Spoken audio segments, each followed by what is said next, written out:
কিছুদিন ধরে কার্যক্রম নিষিদ্ধ একটি দল ও তাদের সহযোগী সংগঠনের নামে সামাজিক যোগাযোগ মাধ্যম ব্যবহার করে বিভিন্ন অপপ্রচারের মাধ্যমে পরিকল্পিতভাবে দেশের আইনশৃঙ্খলা পরিস্থিতি অবনতির প্রচেষ্টা করছে, বিশেষ করে ঢাকা শহরের। গত কয়েকদিনে রাজধানীর বিভিন্ন স্থানে ককটেল সদৃশ্য বস্তু নিক্ষেপ এবং বিভিন্ন যানবাহনে সংযোগের মাধ্যমে জনমনে আতঙ্ক ছড়ানো সহ আইনশৃঙ্খলা বিনষ্ট করার অপচেষ্টা অব্যাহত আছে। 1 নভেম্বর থেকে 11 নভেম্বর পর্যন্ত 15টি ভিন্ন ভিন্ন স্থানে 17টি ককটেল বিস্ফোরণ ঘটানো হয়েছে এবং গত 2 দিনে 9টি যানবাহনে অগ্নিসংযোগের ঘটনা ঘটেছে। ককটেল বিস্ফোরণের ঘটনায় এ পর্যন্ত 17টি মামলা রুজু করা হয়েছে এবং এসব ঘটনার সাথে জড়িত থাকার অপরাধে 50 জনকে গ্রেপ্তার করা হয়েছে গত 24 ঘন্টায়। প্রিয় সাংবাদিকবৃন্দ, আপনারা জানেন কার্যক্রম নিষিদ্ধ একটি দল ও সহযোগী সংগঠনের নেতাকর্মীরা আত্মগোপনে থেকে রাজনৈতিক কর্মকাণ্ড পরিচালনা করার আরএফএল অডিটর বাঁকা হয় না, ফাঁকা হয় না, আর ভাঙা এক কথায় অসম্ভব অপচেষ্টা করছে। এরই অংশ হিসেবে রাজধানীর বিভিন্ন স্থানে ঝটিকা মিছিলের মাধ্যমে জনমনে আতঙ্ক সৃষ্টির চেষ্টা করছে। অক্টোবর থেকে এ পর্যন্ত 14টি ঝটিকা মিছিল করে তারা এবং স্বল্পস্থায়ী এসব মিছিলের ছবি সামাজিক যোগাযোগের মাধ্যমে ছড়িয়ে দিয়ে নিজেদের অস্তিত্ব জানান দেওয়ার চেষ্টা করছে। অক্টোবর থেকে আজ পর্যন্ত ঝটিকা মিছিল পরিকল্পনা, অর্থায়ন ও অংশগ্রহণের সাথে জড়িত কার্যক্রম নিষিদ্ধ একটি দল ও অঙ্গ সংগঠনের 552 জন নেতাকর্মীকে গ্রেপ্তার করেছে ঢাকা মেট্রোপলিটন পুলিশ। গ্রেপ্তারকৃতদের কাছে পাওয়া তথ্য এবং তাদের প্রাক পরিচয় যাচাইয়ে দেখা যায় তাদের অধিকাংশই রাজধানী ঢাকার বাইরে থেকে আসা। অর্থের বিনিময়ে তারা ঢাকায় এসে ঝটিকা মিছিলে অংশগ্রহণ করে আবার ঢাকার বাইরে চলে যায়।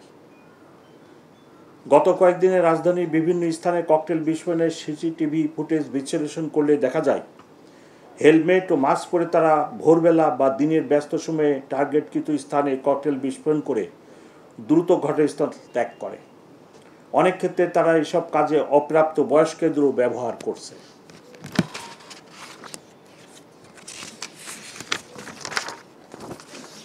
উপস্থিত প্রিয় সাংবাদিকবৃন্দ, আপনাদের মাধ্যমে সম্মানিত নগরবাসীর নিকট সুনির্বন্ধ অনুরোধ কোনো অবস্থাতেই যেন অপরিচিত কোনো লোককে আশ্রয় প্রদান না করেন। ম্যাচ, হোটেল, গেস্ট হাউসে জাতীয় পরিচয়পত্র দেখে বর্ডার উঠানোর জন্য সংশ্লিষ্টদের অনুরোধ করছি। এছাড়া আপনাদের নিজ নামীয় মোটরসাইকেল বা যানবাহন অন্য কাউকে ব্যবহারের জন্য বা ভাড়া প্রদান করার আগে কোনো দুর্বৃত্তের হাতে চলে যাচ্ছে কিনা দৃষ্টি রাখবেন। আপনার এলাকায় কোনো আগন্তুককে দেখলে বা সন্দেহজনকভাবে ঘোরাফেরা করতে দেখলে তা দ্রুত নিকটস্থ থানায় অথবা 999-এ অবহিত করার জন্য অনুরোধ করছি। পরিবহন মালিক শ্রমিকদের প্রতি আমাদের অনুরোধ, কোনো অবস্থাতেই আপনাদের যানবাহন অরক্ষিত অবস্থায় রাখবেন না।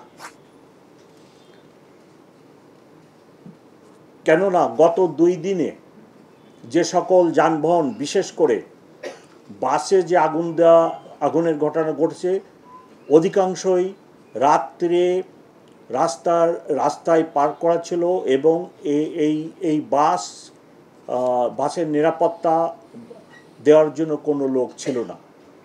যদিও আমি গতকাল এবং গতকালের আগে গত পরশুদিন বাস মালিক এবং শ্রমিক নেতাদের রিকোয়েস্ট করেছি যে আপনারা বাস পাহারা দেওয়ার জন্য ব্যবস্থা গ্রহণ করবেন। তদুপরিও 1-2টি জায়গায় বাস অরক্ষিত ছিল এবং এই অরক্ষিত বাসেই তারা আগুন দিচ্ছে। আরেকটি বিষয় লক্ষণীয়, সেটা হলো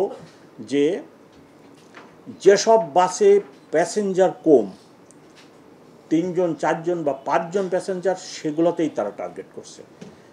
যে বাস ভর্তি যাত্রী ছিল তাদেরকে সেই বাস তারা টার্গেট করে না। প্রিয় উপস্থিতিবৃন্দ, ছাত্রজনের সফল অভ্যুত্থানে 5ই আগস্ট আমরা স্বৈরাচার মুক্ত হয়েছি। আজকে যারা সুপরিকল্পিতভাবে নাশকতার চেষ্টা করছে তা প্রতিরোধের জন্য আমরা জনগণের সহায়তা চাই। এদেশের জনগণ, ঢাকাবাসী অতীতের স্বৈরাচার পতনের জন্য যথেষ্ট ভূমিকা রাখে এবং জনগণই প্রতিরোধ সৃষ্টি করে রাখে। যে ধরনের নাশকতার কর্মকাণ্ড শুরু হয়েছে, এই নাশকতা আমি মনে করি যারা করে তাদেরকে প্রতিহত করবে ঢাকাবাসী, এবং ঢাকাবাসীর কাছে আমার সনির্বন্ধ অনুরোধ, ওনারা আমাদেরকে সাহায্য করুক, ওনারাও প্রতিরোধ সৃষ্টি করুক, আমরা ওনাদের সাথে আছি।